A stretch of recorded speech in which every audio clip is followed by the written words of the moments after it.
So this is a friendly heads up to all of those that are looking into intake manifolds for 5.7s. This is likely your best route. And the reason why I'm saying it is because a gentleman by the name of Jay Greene, who tunes cars, mods them, and really knows the Hemi very, very well, has recommended that over the other options that I've seen.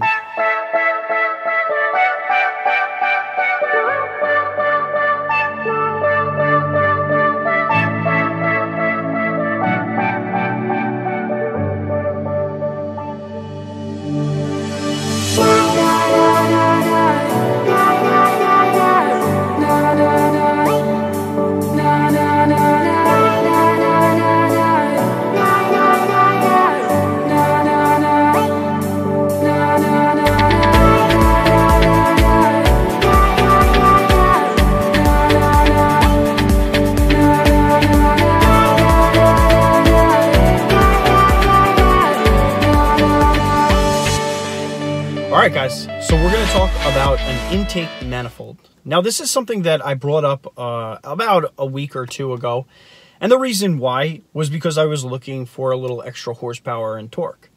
I was told by many people that if you get the 6.1 or the edelbrock, more so the 6.1, not many people seem to be on board with the edelbrock, but if you upgrade the intake manifold, you should be walking away with 15 to 20 horsepower and a healthy amount of torque. Now that's quite a bit of money for the amount that you're going to be spending, but at the same time, it all kind of works together. If you end up going forced air down the road, a centrifugal force, that upgraded intake manifold is going to really pay off. So I kind of thought about it, and I was leaning towards the edelbrock because it would likely be better with forced air. At least that's what I was told. So I kind of moved on from that modification, and I ordered the cam. And I ordered it from Jay Greene. So after, you know, jibber-jabbering with Jay through email, I asked him about an intake manifold. And I said that I was looking at the edelbrock and potentially interested in purchasing it. And so I received a call at 12 o'clock at night from the man himself, the Hemi legend, Mr. Jay Greene. And I started talking to him about the intake manifold, and he basically said, don't do it. Don't do the edelbrock. Don't do the 6.1. If you're going to upgrade your intake manifold, go with the 392.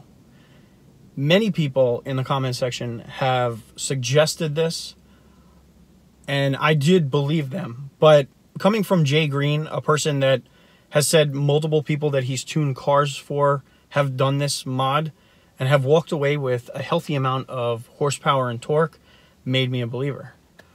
Now, I don't know exactly what's entailed to get a 392 intake manifold onto a 5.7. I would imagine there's a couple of pieces extra. I don't think it's a direct replacement for the stock one. With that being said, I would also have to upgrade my intake setup. So I was looking into Hellcat, stock Hellcat air boxes and everything, and that would run me roughly $200. I found a website that sells 392 intake manifolds, and that was about $700. So I would imagine, you know, maybe they charge me tax and delivery and that kind of good stuff. It would run me approximately 800 bucks. So 2 and 8, that's $1,000 for an entire intake setup. Now I would keep the throttle body stock for now, but if I want the best possible results, I would likely have to upgrade the throttle body at some point. But for $1,000, I think that is something that I would be very much willing to do. And he said that you would be approximately walking away with, what was it, about 20 wheel horsepower, and I forget how much in torque, but it was a healthy enough gain that I was sitting there thinking, that's actually not that bad. And if you add it on top of the cam, if you add it on top of the shorty headers that I have, now you're looking at a real healthy amount of horsepower that this naturally aspirated Charger RT is going to be producing. So this is a friendly heads up to all of those that are looking into intake manifolds for 5.7s. This is likely your best route. And the reason why I'm saying it is because a gentleman by the name of Jay Greene, who tunes cars, mods them, and really knows the Hemi very, very well, has recommended that over the other options that I've seen. And there are not many options to choose from, guys. So if you're interested in this mod, definitely look into the 392 intake manifold. I will likely end up doing it. I will give it a try.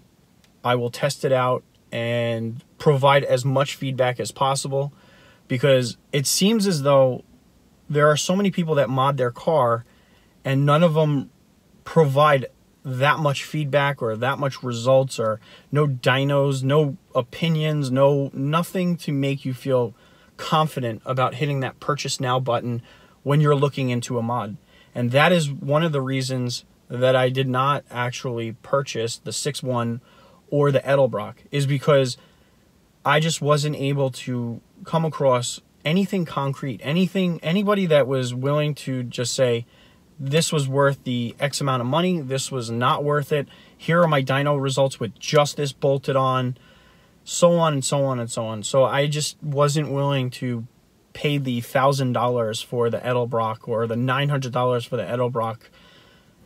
It just, I don't know, it's kind of a risk. So you know what, guys, I'm going to try most likely the 392 intake manifold, and I'm going to see how that pairs up with the cam, and most likely down the road I'll get a throttle body, and we're going to see how everything kind of works together.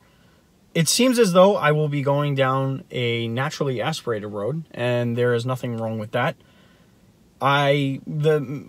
One of the things that I think I want to try to do is actually get to 500 wheel horsepower and make sure that this thing is launching like crazy. So upgraded tires and a differential brace will likely end up happening soon. So there's a lot of mods that are going to happen, but this is a friendly heads up to all of those that are actually looking into upgraded intake setups. So that's what I have. And guys, make sure you like the video, subscribe, and I really do appreciate all the support that this channel continues getting. 17,000, guys. That's pretty awesome.